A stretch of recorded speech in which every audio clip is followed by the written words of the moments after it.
নিঃস্ব অবস্থায় কি দোয়া করতে পারেন একজন মানুষ, এই দোয়াটা শিখে নেন, ইনশাআল্লাহ আপনার জীবনের সমস্ত সংকট কেটে যাবে ইনশাআল্লাহ। আমি নিজেও এই দোয়াটা বেশি বেশি করার চেষ্টা করি।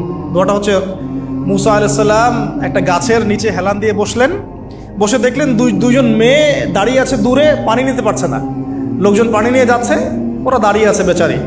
মুসা আলাইহিস সালাম গিয়ে বললেন, কি সমস্যা আপনাদের? এটা নিয়ে আপনারা আবার মেয়েদের সাথে কথা বলার চেষ্টা করেন না, ঠিক আছে? তো মাহারাম গায়রা মাহারাম মেনে চলেন।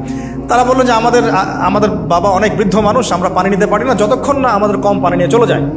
মুসা আলাইহিস সালাম একটু বললাম না, ফিজিক্যালি খুব স্ট্রং ছিলেন, থাকে না বডি বিল্ডার, সামনে গিয়ে কথা বলে সরো পানি নিতে দাও, তখন মানুষ একটু মূল্যায়ন করে না। তো মুসা আলাইহিস সালাম এভাবে পানি নিয়ে দিলেন এবং বাছুরদেরকে পানি পান করালেন, করিয়ে গাছের নিচে এসে বসে আছেন। বসে বসে তিনি দোয়া করছেন, এই যে দোয়াটা তিনি দোয়া করছেন, রব্বি, একটা নেক কাজ করলেন, নেক কাজ করলেন না, মানুষের উপকার করলেন, নেক কাজ করে এসে গাছের নিচে বসে দোয়া করছেন, আল্লাহ এখানে তো আমার খাবার পানি বাসস্থান কিছুই নাই, আমি কি করব?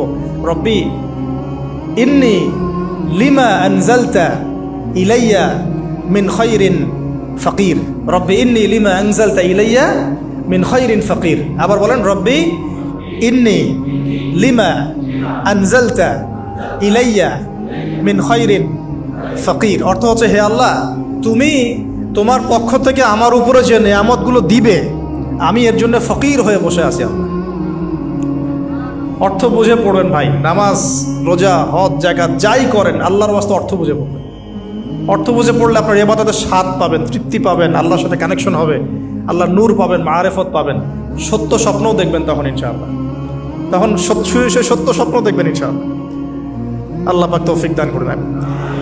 এবার আল্লাহ পাকের সাহায্য নেমে আসলো, ওই দুই মেয়ের মধ্যে একজন হেঁটে হেঁটে চলে আসে। এবার এই মেয়ের হাঁটা সম্পর্কেও কোরআন কথা বলেছে, সুবহানাল্লাহ। এই মেয়ে কিভাবে হেঁটে এসেছে এই হাঁটার বর্ণনাও কোরআন দিয়েছে। কোরআন বলেছে এই মেয়ে হেঁটে আসছে লাজুক পায়ে। এখন আপনি এই পুরো ওয়ার্ল্ডের মেয়েদের হাঁটা দেখেন, লজ্জা আছে? তাহলে মেয়েদের সাথে লজ্জার একটা গভীর সম্পর্ক আছে। এই মেয়ের প্রশংসা আল্লাহ পাক কোরআনে করলেন, লাজুক পায়ে লাজুক ভঙ্গিতে অবনত নয়নে সে হেঁটে আসলো। এখন আপনি কেলে যান, গো টু খেল, আপনাদের টুইন টাওয়ারে যান, দেখেন সবার হাঁটা চলা দেখেন। হায়া লজ্জার কোনো বালাই আছে এখানে? আমি গত লেকচারে বলেছিলাম যে আদম আলাইহিস সালাম এবং হাওয়া আলাইহিস সালাম, ইবলিস তাদের সাথে প্রথম যে আচরণ করেছে ওই ফল খাওয়ানোর পরে, সেটা কি? তাদের গা থেকে পোশাক খুলে পড়ে গেছে, মানে নগ্ন করে দিয়েছে আমাদের পিতামাতাকে, মহাবিশ্ব নগ্ন করে দিয়েছে কে? ইবলিস। তো এখন এই পৃথিবীতে আমরা যারা নগ্নতার চর্চা করছি, তার কার এজেন্ট আমরা বুঝতে বাকি আছে? আমার কথা কি বুঝতে পারছেন কি না? এই কানেকশন মেলানোর চেষ্টা করেন, ডটসগুলো মেলানোর চেষ্টা করেন। সামনে যাই প্রিয় ভাই, এই মেয়ে এসে বলছে, আমার বাবা আপনাকে ডাকেন, আমার বাবা আপনাকে ডাকছেন। তিনি গেলেন, বাবা শুআয়ব আলাইহিস সালাম। তখন এক বোন ইনডাইরেক্টলি বাবাকে বোঝাচ্ছে যে বিয়ে শাদী দিলে ভালো হয়।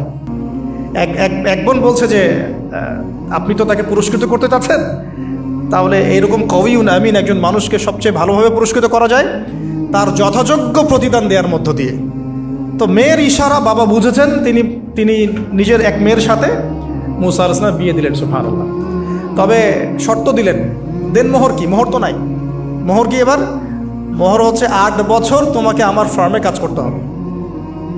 এটা আগেকার একটা স্টাইল ছিল, সুন্নাহ। এটা এখন নাই যদিও, আগে এরকম ছিল যে দেনমোহর দেওয়ার জন্য এই একটা পদ্ধতি ছিল। যেমন ইয়াকুব আলাইহিস সালামের ক্ষেত্রেও এরকম 7 বছরের কথা আসছে, তিনি 7 বছর তার শ্বশুরের ফার্মে কাজ করেছেন। এটা নতুন ছিল না ওই সময়, এটা কমন ছিল। এখন যেমন আমাদের দেশে কমন 10 লাখ টাকা মোহর হবে, 10,000 টাকা দিব, বাকিটা সব বাকি, তাই না? এরকম আর কি কমন কিছু বিষয় থাকে আর কি। আস্তাগফিরুল্লাহ, মাফ করো, বলবে বাসরাতে, বলবে আমাকে মাফ করে দাও। শুরুতেই নিজের গায়রথহীনতার পরিচয় দিল। আবার এদিকে শ্বশুরের কাছে মাশাল্লাহ মোটা অঙ্কের ডোনেশন নিতে চাচ্ছে, যৌতুক। বিয়ে আমাদের ওখানে মাশাল্লাহ মানে কেনা বেচা, মেয়ে বিক্রি করতেছে আর ছেলে কিনতেছে। এবার 8 বছর পূর্ণ করা হলো, তিনি আরো 2 বছর 10 বছর পূর্ণ করলেন। এই 10 বছরে মুসা আলাইহিস সালাম নববী পরিবেশ পেলেন, অভিভাবক পেলেন, স্ত্রী পেলেন, প্রেমময়ী সন্তান ইত্যাদি সবকিছু।